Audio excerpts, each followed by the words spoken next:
Якуза нар яагаад биеэрээ дүүрэн шивээстэй байдаг вэ? Якуза болсон хүмүүс заавал шивээс хийлгэх ёстой юу? Япон улс шивээсийг хуулиндаа хориглоогүй ч гэсэн нийтийн пүүл, савун, жим зэрэг газруудад шивээс дүүнийг оруулахыг хориглодог. Хэдий сүүлийн үед шивээс нь залуусын дунд модонд орж загварын талдаа ч гэсэн ирчээ авч байгаа ч гэсэн шивээс хийлгсэн үнийг Японд муу хүн гэж дүгнэх нь их. Шууд утгаараа якузатай холбоо хамааралтай гэж ойлгодог.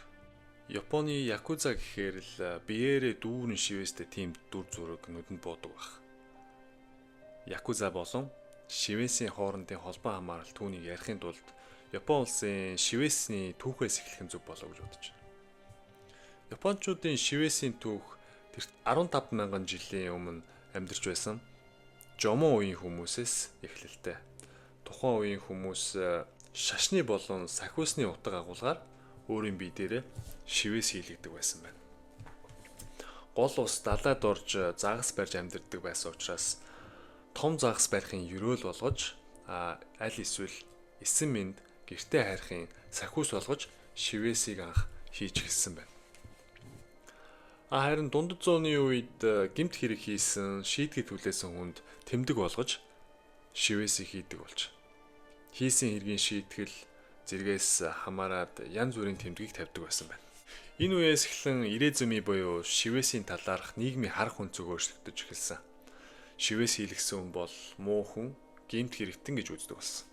Гэвч Японы Эдо жидай буюу 1600 оноос 1850 оны хооронд шийтгэл хүлээсэн хүмүүс энгийн иргэм тэр дундаа гал сүнөөгч, хамгаалтын ажилтан, барилгын ажилтан зэрэг энгийн иргэд шивээс хийлгэх нь олширч олонний дунд төгж эхэлсэн байна.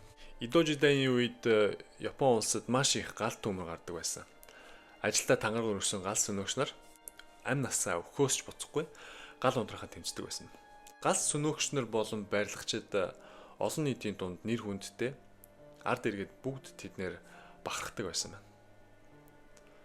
Гал унтрааж хүний амь аврах явцдаа гал давтаж амь насаа алдвал хинбэ гэдгийг мэдэх зорилгоор шивээсийг хийлгдэг байсан байна.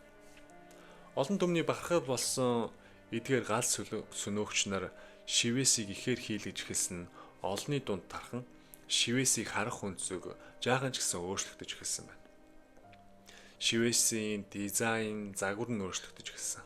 Өмнө нь биеийн зөвхөн жижиг хэсэгтээ шивдэг байсан бол илүү томорч бүтэн биеэрээ шивүүлэх болсон байна. Эдо жидаяас эхлэн шивээс нь эрэгтэй байдлын бэлэг тэмдэг болж эхэлсэн. Үүний дараачаар Мэйжи жидай буюу 1868 оноос 1912 оны хооронд Мэйжи жидай гэж ярьдаг. Энэ үеэс эхлэн Япон улс хуулиндаа шивээсийг хориглосон. Шивээс хийлгсэн хүн гадуур шивээсээ харуулж явах юм бол торгож эхэлсэн байна. Тухайн хуулинд хүн ээж аваас өгсөн энэ өөрийн биеийг өвтгөж үйл болно гэд хориглож эхэлсэн. Харин дэлхийн 2 дугаар дайны дараагаас шивээсийг хориглох хуулийг хүчингүй болгосон. Дайны дараагаар Японы кино зах зээлд якузатай холбоо хамааралтай цуврал кинонууд ар араасаа гарч эхэлсэн. Жингинаки Татакай, Кокудоно Цумадачи зэрэг эдгээр кинонууд тухайн үед жинхэнэ хийт болж олонний дунд тархаад байсан. Кино дээр үзүүлснээр якуза нар биеэрээ дүүрэн шивээстэйгээр харуулдаг. Үүний үр дүнд эрэгтэйлэг байдлын бэлэг тэмдэг байсан шивээс нь якузагийн бэлэг тэмдэг болж хувирсан. 1950 оноос эхлэн якуза нарын хооронд маш их тийм зөрчил гарч гэмт хэргийн улмаас жирийн иргэдийн амь нас нь аюулд орох тийм хэрэгүүд ар араасаа ихээр гарсан. 1992 онд якузагийн эсрэг хууль батлагдаж гэмт бүлэглэлүүдийг нийгмээс хөөх идэвхтэй үйл ажиллагаа явуулж эхэлсэн. Үүнтэй зэрэгцээд якузагийн бэлэг тэмдэг болсон шивээс нь олонний дунд муу нэртэй, муу данстай үлдсэн. Харин шивээс нь якузагийн хувьд амьдралын зарчим, үзэл бодлоо биен дээрээ илэрхийлж байгаа чухал хэсэг юм.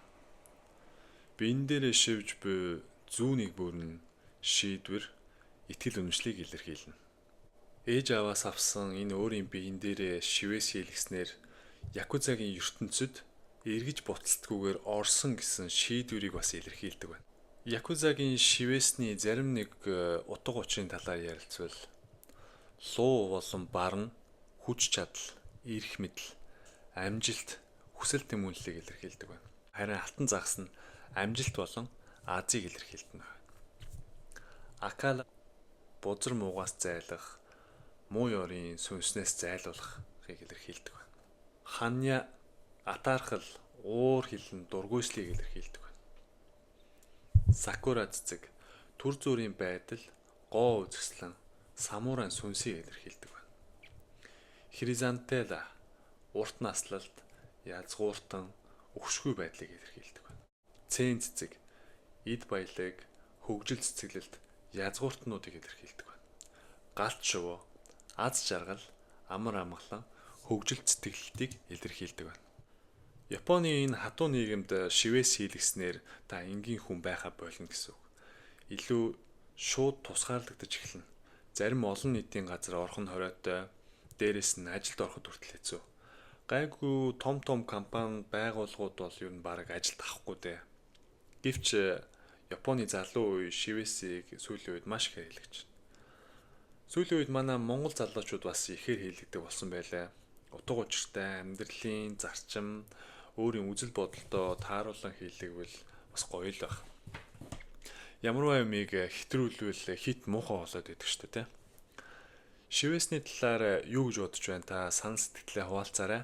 Энэ удаа Японы якуза болон шивэсний хоорондын холбоо зэргийг та бүхэндээ ярьлаа. Сонсдог залуустаа маш их баярлалаа. Өнөөдрийн дугаарыг маань сонссонд баярлалаа.